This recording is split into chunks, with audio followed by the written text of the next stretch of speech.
हे guys, very very good morning. कैसे हैं आप सभी लोग? आई होप आप सब अच्छे होंगे। हम लोग भी अच्छे हैं, लड्डू लाडू भी अच्छा है। और यहाँ काफ़ी लेट से व्लॉग स्टार्ट हो रहा है, मतलब ऑलमोस्ट शाम होने वाली है। और मैं रेडी हो गई और मैंने यही पर्पल वाला साड़ी पहना है जो कि मुझे बहुत ज़्यादा अच्छा लगता है और मुझे एकदम लाइट वेट लगता है। यहाँ मेरी जेठानी जी और माँ कुछ बातें कर रहे थे, तो उसके बाद जो है हम लोगों को जाना था मड़वा पर, क्योंकि मड़वा पर रोज़ शाम को सांझ बत्ती दिखाया जाता है और गीत होता है, इसलिए हम लोगों को वहाँ जाना था। तो हम लोग दोनों जन रेडी होकर निकल गए। तो मैं देख रही थी कि कोई है तो नहीं। उसके बाद फिर हम लोग सब निकलेंगे वहाँ पे भगवती घर जाने के लिए। तो ये जो है ये मेरा घर है और ये गली है बाहर की तरफ जो जाता है, और ये मेरा घर है और इसके बगल में मेरी छोटी वाली सास का घर है। मैं आज आप लोगों को थोड़ा डिटेल्स में बताती हूँ। यहाँ से मैं अपने घर से निकलती हूँ तो ये मेरी छोटी वाली सास का घर है, जिसमें जो भगवती घर भी है हम लोगों का। यहाँ पे हम लोगों की भगवती जी हैं और जहाँ पूजा पाठ यहीं होता है। तो मैं और मेरी जेठानी जी निकल गई, और वो जो है मेरी बड़ी वाली सास का घर है, ये छोटी वाली सास का, और वो जो मैंने आप लोगों को अभी दिखाया ये वाला, ये बड़ी वाली सास का घर है। और यहाँ पे सामने में खाना वाना सब कुछ बन रहा था। और ये है मेरी बीच वाली सास जिनको हम लोग इलाहाबाद वाली काकी बोलते हैं, उनका घर, जिनके यहाँ जनेऊ है, इन्हीं के यहाँ जनेऊ था। तो ये काकी बाहर बैठी हुई थी, तो हम लोग थोड़ी देर रुक कर उनसे बात करने लगे। इन्हीं के पोते का जनेऊ था। तो मतलब कि बहुत अच्छा लगता है, घर परिवार में सब लोग आए रहते हैं तो अच्छा लगता है देख कर के। और यहाँ पे आयु भी आ रही थी, वो कह रही थी कि मम्मा मेरे लिए भी वेट करो, लेकिन हम लोग निकल गए।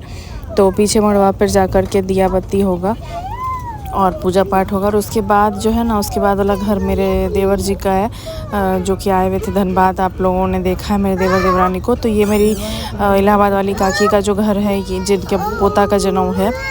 तो पीछे साइड में, उनके घर के पीछे साइड में मड़वा बना था, तो वहाँ पे जो है ना पूजा पाठ हो रहा था, या किचन है। गाइज़, मैं आप लोगों को ये बताना चाहती हूँ कि मैं इस वक्त ट्रेन में वॉइस ओवर कर रही हूँ, तो आप लोग प्लीज़ थोड़ा सा बैकग्राउंड वॉइस को थोड़ा सा इग्नोर कीजिएगा और सपोर्ट कीजिएगा मुझे। तो यहाँ हम लोग पहुँच गए थे मड़वा पर, जहाँ की अभी सांझ बत्ती होने वाला था और गीत भी होता।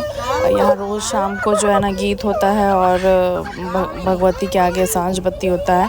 4 दिन तक होते रहेगा और 4 दिन के बाद चौठारी होगा, तब जा कर के जनेऊ को कंप्लीट माना जाता है। और यहाँ पे पूरा खेत खाली था और यहाँ पे जो है सारे बच्चे जो इकट्ठे होकर के खेल रहे थे। देखने में तो बहुत ज़्यादा अच्छा लग रहा था, बट जो है ना मतलब कि उतना ही मिट्टी मिट्टी खेल रहा था लड्डू और लाडो।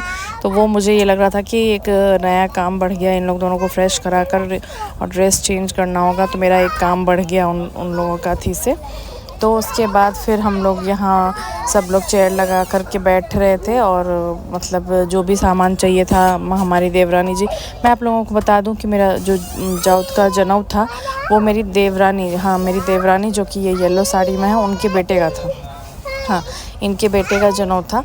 तो ये मड़वा देखिए कितना खूबसूरत लग रहा है। और 4 दिन बाद जो है ना फाइनल होगा जनेऊ का रस्म। तो यहाँ पे बच्चे खेल रहे थे और मच्छर बहुत ज़्यादा था, हम लोग सब जो है परेशान हो रहे थे। चेयर लगा करके सब लोग, हम लोग उतनी लोग बैठे हैं और यहाँ पे अभी गीत गाएंगे और उसके बाद जा कर के दिया बत्ती होगा, सांझ बत्ती दिया जाएगा।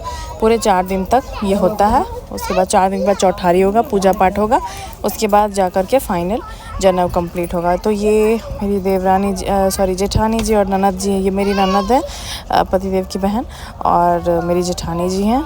ये लोग, हम लोग सब चाय पी रहे थे, चाय बहुत टेस्टी था। तो मतलब कि आराम से पहले चाय वाय पी के उसके बाद हाथ वाथ धो करके तब सांझ बत्ती पड़ा उसके, और बहुत गीत हुआ। अभी तक हम लोगों का खाना इसी अंगना में बन रहा है। रोज़ हम लोगों का खाना जब से मरवा स्टार्ट हुआ, यानी कि 2 तारीख से, 2 जून से खाना हम लोगों का बन रहा है। और इधर ही से खाना आना जाता है, सब पूरे सारे लोगों का, जितने भी हम लोग गोतिया लोग हैं, सबके यहाँ घर घर खाना पहुँचता है। और बहुत ही अच्छा मतलब ये रहता है। 2 जून से लेकर के 8 जून तक पूरा खाना वाना रहेगा, क्योंकि मतलब चौठारी है 8 जून को, और उस दिन जो है पूजा पाठ दिन भर होकर के दिन भर का खाना नॉर्मली रहेगा। रात को सारा पूजा पाठ हो जाता है, तब हम लोगों के यहाँ मछली बनता है, क्योंकि मछली बहुत ज़्यादा शुभ होता है। तो हर काम में ही फाइनल में मछली बनना ही बनना है। तो यहाँ सब लोग चुमाउन कर रहे थे, यहाँ पे सांझ बत्ती दे करके बड़ुआ को बैठा करके, जिनका जनेऊ हो रहा था उनका चुमाउन उसके बाद चुमाउन के बाद जो है ना सबको जूस मिला, जूस मतलब माज़ा मिला, तो लड्डू भी पहुंच गया था माज़ा लेने के लिए और पूरा हल्ला मचा के रख दिया। बड़ों को तो देने ही नहीं दे रहा था, इतना ज़्यादा शैतानी कर रहा था, बहुत ज़्यादा शैतान हो गया यहाँ पर आकर के, चारों बहुत ज़्यादा शैतान हो गया। आप लोगों को बीता हुआ व्लॉग्स कैसा लगा था आप लोग प्लीज़ कमेंट करके ज़रूर बताइएगा। और ऐसे ही आप लोग जो है ना मेरे व्लॉग्स में कंटिन्यू बने रहिए, क्योंकि आगे चल करके जो है ना और भी अच्छे अच्छे व्लॉग्स आने वाले। मैं और भी कहीं जाने वाली हूँ, अभी ससुराल से हम लोग कल निकलेंगे और उसके बाद हम लोग कहीं फिर से कहीं जाने वाले हैं। तो आप लोग व्लॉग को कंटिन्यू आप लोग बने रहिए, तभी आप लोगों को पता चलेगा कि हम लोग कहाँ जा रहे हैं। तो यहाँ देखिए एक और इंसिडेंट हुआ जहाँ पे आयुषी बहुत गुस्सा हो गई छोटे बच्चों से, क्योंकि छोटे बच्चे जो उसको बहुत देर से परेशान कर रहे थे। तो आयुषी बहुत ज़्यादा गुस्सा हो गई, तो सब जो है कान पकड़ के सॉरी दीदी बोल रहा था। और इन बच्चों का खेल मैं आप लोगों को इसी व्लॉग में दिखाऊंगी कि अभी ये सॉरी बोलते हुए आप बच्चों को देख रहे हैं और थोड़ी देर में ही देखिएगा। उसके बाद जेठानी जी मेरी समझा रही थी सभी बच्चों को कि नहीं दीदी को ऐसे परेशान नहीं करना चाहिए, वो तुम्हारी बड़ी बहन है तो उन लोगों को ऐसे परेशान नहीं करना चाहिए। और बस थोड़ी देर में आप लोग देखिएगा कैसे सिचुएशन बदल जाएगा, तुरंत में ये सारे के सारे जो है ना एक हो जाते हैं, झगड़ा उतना ही करते हैं। यहाँ मेरी जेठानी का बेटा है जो कि बड़ा है इन लोगों से, सबसे बड़ा है, लेकिन वो भी जो है ना शैतानी में, बच्चों के शैतानी में मिल जाते हैं और मस्त वो भी जो है ना बच्चों के साथ घुल मिल कर शैतानी करने लग जाते हैं। तो वही चल रहा था, कभी ये जो है आयुषी को परेशान करते हैं और कभी आयुषी जो है भैया को तंग करती है। कैसे भैया को सब लटक के रखी, देखिए सिचुएशन कैसे बदल गया। तो इसलिए भाई बहन के झगड़ा में ना कभी कुछ नहीं बोलना चाहिए, इन लोगों के झगड़ा में कभी कोई सकेगा नहीं। तो आज का ये व्लॉग आप लोगों को अच्छा लगा हो तो प्लीज़ व्लॉग को लाइक ज़रूर कीजिएगा और चैनल को सब्सक्राइब करना ना भूलें। Thank you so much guys, bye bye, good night.